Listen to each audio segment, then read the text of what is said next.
আমাদের উচিত ফিরে আসা, আল্লাহ তাআলার নিকট ফিরে আসা, তাওবা ইস্তিগফার করে আল্লাহ তাআলার নিকট ফিরে আসা। রমাদান যাওয়া মানে কিন্তু আমাদের জীবন চলে যাওয়া না। রমাদান শেষ হওয়া মানে কিন্তু আমাদের হিসাব নিকাশের খাতা বন্ধ হওয়া না। রমাদান শেষ হওয়া মানে কিন্তু এটা নয় যে আমাদের আর কোনো বিচার হবে না, আমাদের আর কোনো হিসাব হবে না, যা ইবাদত করেছে অনেক হয়েছে, এটা নয়। রমাদান আসার যাওয়া মানে হচ্ছে এই রমাদান থেকে শিক্ষা নিয়ে আমরা আমাদের পরবর্তী জীবনগুলো এরকম সুন্দরভাবে যেন অতিবাহিত করতে পারি, এটা হচ্ছে রমাদান থেকে মৌলিক শিক্ষা। আজকের জুমার খুতবার আলোচনার বিষয় রমাদান পরবর্তী আমাদের করণীয়। রমাদান চলে গেল, এখন আমরা কি করব? রমাদানের পরবর্তী আমাদের কি কার্যক্রম থাকতে পারে? সাধারণত আমরা যেটা দেখি আমাদের অঞ্চলগুলোতে, রমাদানে ফজরের সালাতে, ফজরের নামাজে যেরকম মুসল্লি হয়, সাধারণ আজকের দিনে কিন্তু এরকম মুসল্লি হয়নি। হয়তোবা আপনাদের মসজিদে হতে পারে, কিন্তু আমাদের এলাকায় বা অন্যান্য এলাকায় হয় না, সাধারণত হয় না। তাহলে রমাদান যাওয়ার সাথে সাথে কি আমাদের আমলগুলো চলে গেল? রমাদান যাওয়ার সাথে সাথে কি আমাদের ইবাদতগুলো শেষ হয়ে গেল? রমাদান পরবর্তী আমরা কি করতে পারি? এই বিষয়ে সংক্ষিপ্ত সময়ে কোরআন এবং সুন্নাহ থেকে তথ্যবহুল আলোচনা করার চেষ্টা করব ইনশাআল্লাহ। মা তাওফীক ইল্লা বিল্লাহ, আলাইহি তাওয়াক্কালতু ওয়া ইলাইহি উনীব। সম্মানিত উপস্থিতি, সর্বপ্রথম যে বিষয়টি আমরা উল্লেখ করতে পারি, আল্লাহ রাসূল সাল্লাল্লাহু আলাইহি ওয়াসাল্লামের ওই হাদিস যেটা আমি একটু আগেই বর্ণনা করলাম, এটার আরেকটা অংশ। আল্লাহ রাসূল সাল্লাল্লাহু আলাইহি ওয়াসাল্লাম বলছেন, রগিমান ফুরাজুলিন, ওই ব্যক্তি ধ্বংস হোক। কোন ব্যক্তি? দাখালা আলাইহি রমাদান সুম্মান সালাফা ক্বাবলা আন ইগফিরা লাহু, যে ব্যক্তির নিকট রমাদান আসলো কিন্তু সে তার নিজের গুনাহ ক্ষমা করার আগে রমাদান চলে গেল। বুঝতে পারেননি? মানে রমজান মাস পেল কিন্তু তার গুনাহকে ক্ষমা করিয়ে নিতে পারলো না, সে আল্লাহর নিকট থেকে মাসুম নিষ্পাপ হতে পারলো না, এই ব্যক্তি ধ্বংস। আমরা আশা করি আল্লাহ রাব্বুল আলামিনের কাছ থেকে আমরা ক্ষমা নিতে পেরেছি। আমাদের যদি কোনো ভুল ভ্রান্তি হয়ে থাকে রমাদান কেন্দ্রিক, আল্লাহ তাআলা আমাদেরকে ক্ষমা করুন, আল্লাহুম্মা আমিন। আমাদের যে কার্যক্রমগুলো করা উচিত রমাদান পরবর্তী, তার প্রথমটি হচ্ছে নামাজের হেফাজত করা উচিত। 1 নম্বর পয়েন্ট, নামাজকে নিয়মিত অভ্যাসে পরিণত করা উচিত। সেটা হতে পারে ভালোবেসে, হতে পারে আল্লাহ তাআলার আদেশে, আল্লাহ তাআলার ভয়ে, যেভাবে হোক না কেন আপনি নামাজকে অভ্যস্ত করে নেন। আল্লাহ রাব্বুল আলামিন বলছেন সূরা বাকারা 2 নম্বর সূরা, হাফিযু আলাস সালাওয়াতি ওয়াস সালাতিল মুসতা, তোমরা নামাজকে সংরক্ষণ করো, ওয়াস সালাতিল মুসতা, বিশেষ করে মধ্যের যে নামাজটা, মধ্যবর্তী সময়ের যে নামাজটা, সেটা। মধ্যবর্তী সময়ের নামাজ নিয়ে অনেক মতপার্থক্য আছে, তবে সর্বাধিক বিশুদ্ধ মত হচ্ছে আসরের সালাত, আসরের নামাজ। আসরের নামাজটার প্রতি আল্লাহ রাসূল সাল্লাল্লাহু আলাইহি ওয়াসাল্লাম বেশি গুরুত্ব দিয়েছে, আল্লাহ রাব্বুল আলামিন দিয়েছে। আল্লাহ রাসূল সাল্লাল্লাহু আলাইহি ওয়াসাল্লাম বলেছেন, যে ব্যক্তির আসরের সালাত ছুটে গেল তার জন্য সবকিছু ধ্বংস হয়ে গেল। মানে আপনি আসরের সালাত পড়েননি মানে হচ্ছে আপনার দুনিয়া চলে গেল, মানে দুনিয়া আখিরাত সব শেষ হয়ে গেল, সব বরবাদ হয়ে গেল। আল্লাহ রাসূল সাল্লাল্লাহু আলাইহি ওয়াসাল্লাম বলেছেন সূরা তিরমিজি হাদিস নাম্বার 334, ইন্না আউওয়ালা মা ইউহাসাবু বিহিল আবদু ইয়াউমাল কিয়ামাতি সালাতুহু, নিশ্চয় বান্দা কিয়ামতের দিন সর্বপ্রথম নামাজের হিসাব নেওয়া হবে। কিসের হিসাব? সালাত, নামাজের হিসাব নেওয়া হবে। যেটা আমরা রমাদানে আদায় করতাম এখন ছেড়ে দিয়েছে অনেকে। রমাদানের ইশার সালাত, তারাবির সালাত, কিয়ামুল লাইল সব আদায় করতাম, ফজরের সালাত না আদায় করে ঘুমাতাম না। অথচ আজকে এখন আমরা অনেকে ছেড়ে দিয়েছি, আজকের দিনেও ছেড়ে দিয়েছে, দেয়নি?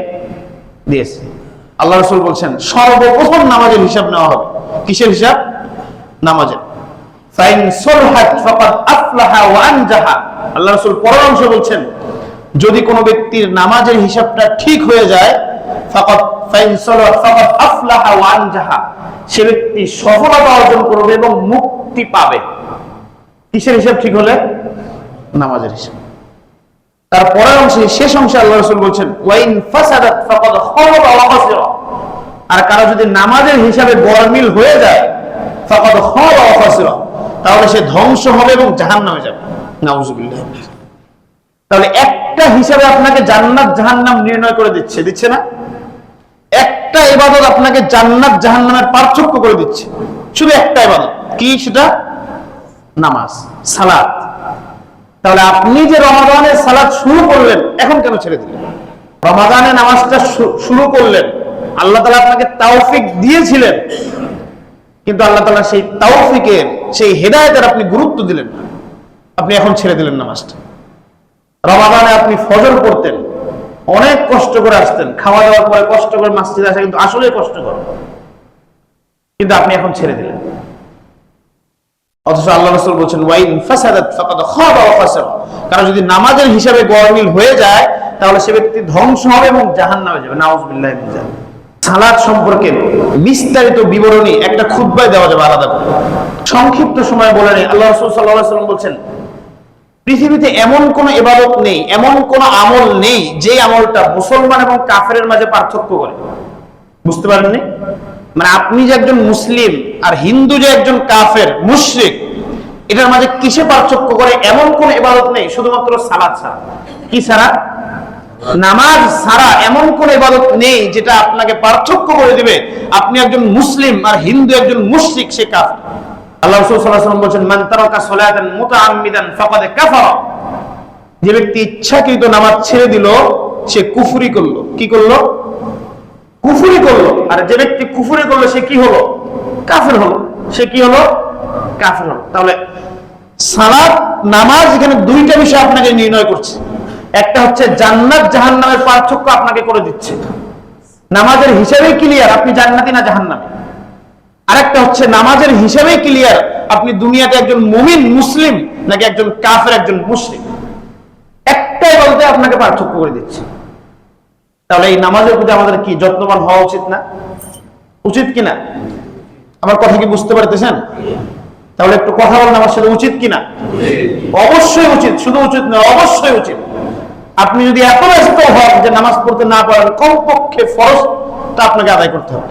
দৈনিক 17 রাকাত নামাজ, 5 ওয়াক্ত সালাত, 17 রাকাত ফরজ নামাজ কমপক্ষে আপনাকে আদায় করতে হবে। আপনি যদি এত ব্যস্ত হন, সময় পানে না, তারপরও 17 রাকাত আপনাকে নামাজ আদায় করতেই হবে।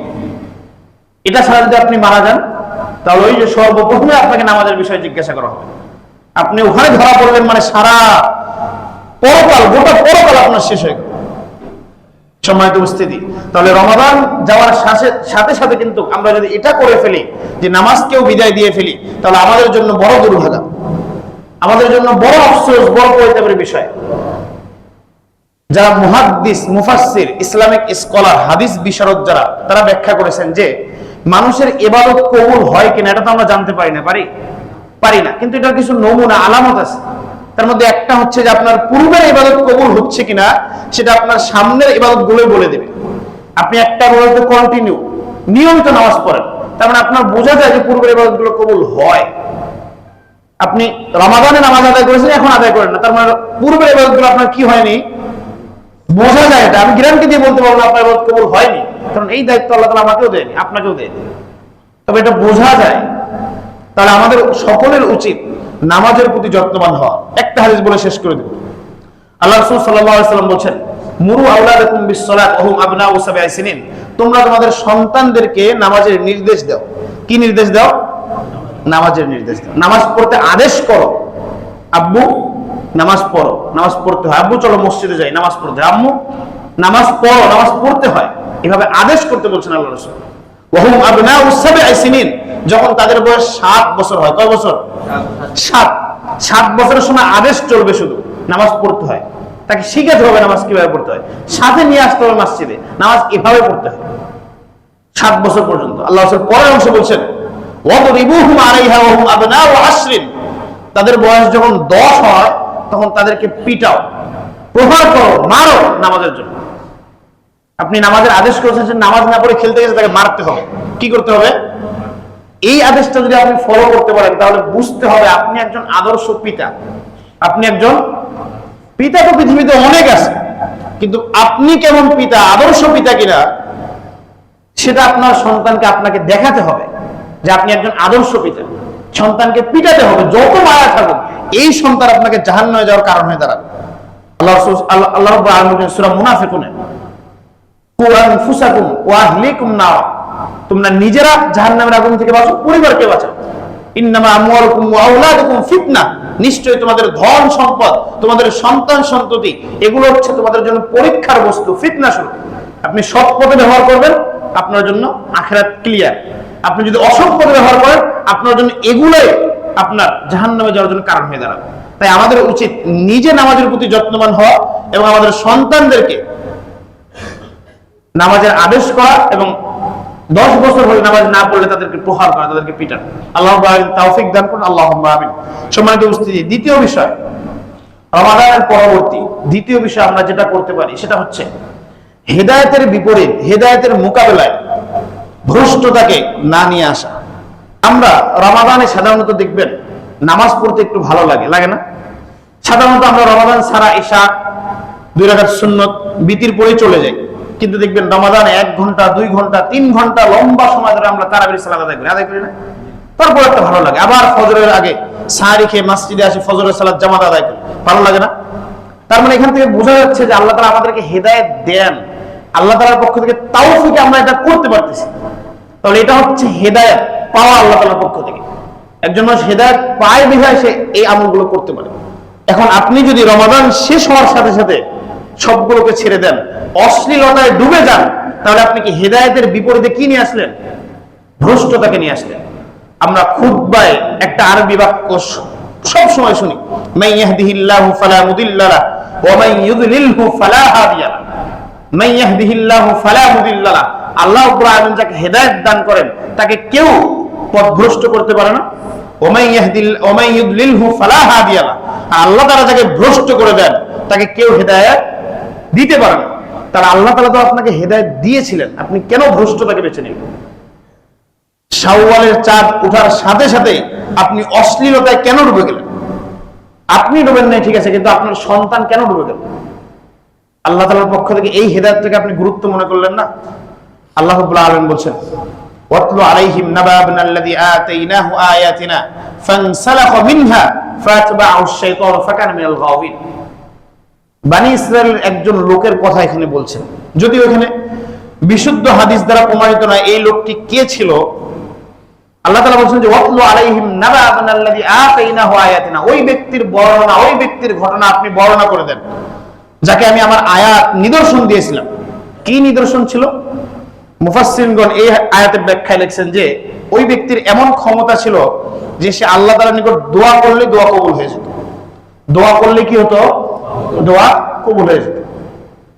ফানসালাখা মিনহা ফাতবা'আহু আশ-শাইতান, ফানসালাখা মিনহা, অতঃপর সে এই আয়াতকে, আল্লাহ তাআলার নিদর্শনকে ছুঁড়ে মারল, ছেড়ে দিল।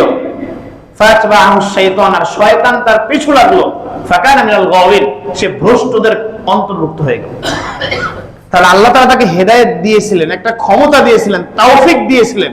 ঠিক আমাদেরকেও আল্লাহ তাআলা রমাদানে তাওফিক দিয়েছিলেন নামাজ পড়া, রোজা রাখা, মানুষকে ইফতার করানো, ভালো কাজ করা, সর্বদা অশ্লীল, অন্যায়, বেহায়াপনা, বেলাল্লাপনা থেকে বিরত থাকা।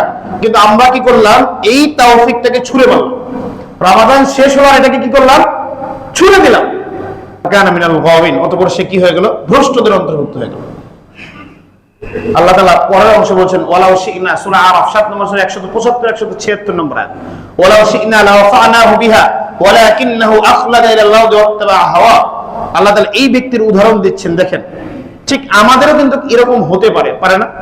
আল্লাহ তাআলা উদাহরণ দিচ্ছেন যে ওয়ালাউ শি'না লাওয়াফা'নাহু বিহা, আমি যদি চাইতাম, আল্লাহ তাআলা বলছেন, আমি যদি চাইতাম তাকে এই নিদর্শন, এই আয়াতের মাধ্যমে তাকে সম্মানিত করতাম, উঁচু করে দিতাম।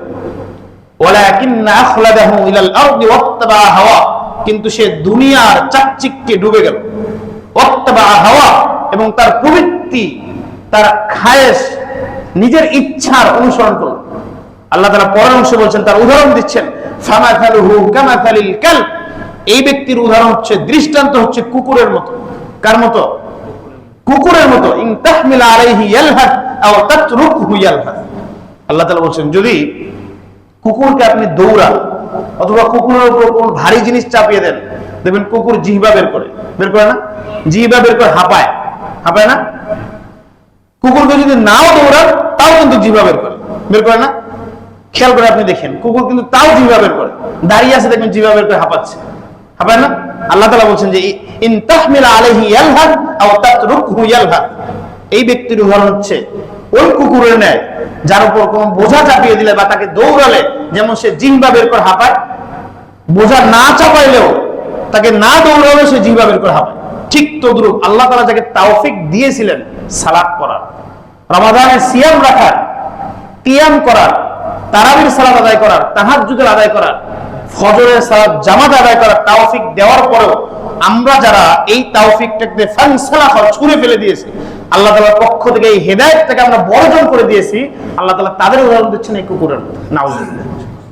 আমাদের উচিত ফিরে আসা, আল্লাহ তাআলার নিকট ফিরে আসা, তাওবা ইস্তিগফার করে আল্লাহ তাআলার নিকট ফিরে আসা। রমাদান যাওয়া মানে কিন্তু আমাদের জীবন চলে যাওয়া না, রমাদান শেষ হওয়া মানে কিন্তু আমাদের হিসাব নিকাশের খাতা বন্ধ হওয়া না, রমাদান শেষ হওয়া মানে কিন্তু এটা নয় যে আমাদের আর কোনো বিচার হবে না, আমাদের আর কোনো হিসাব হবে না, যা ইবাদত করেছে অনেক হয়েছে, এটা নয়। রমাদান আসার যাওয়া মানে হচ্ছে এই রমাদান থেকে শিক্ষা নিয়ে আমরা আমাদের পরবর্তী জীবনগুলো এরকম সুন্দরভাবে যেন অতিবাহিত করতে পারি, এটা হচ্ছে রমাদান থেকে মৌলিক শিক্ষা।